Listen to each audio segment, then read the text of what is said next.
All right, gonna give you guys a little tip real quick.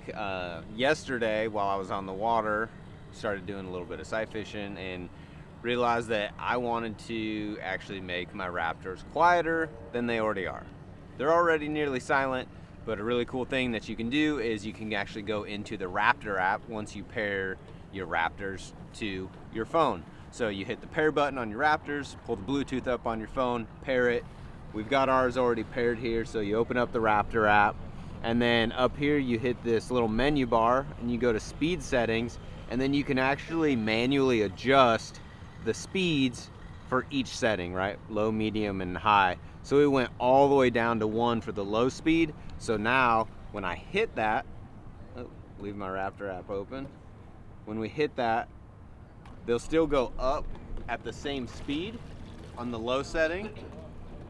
We'll let them go all the way up. But now, when we double tap down, they're super quiet, smooth, slow. The only thing you hear is them just entering the water.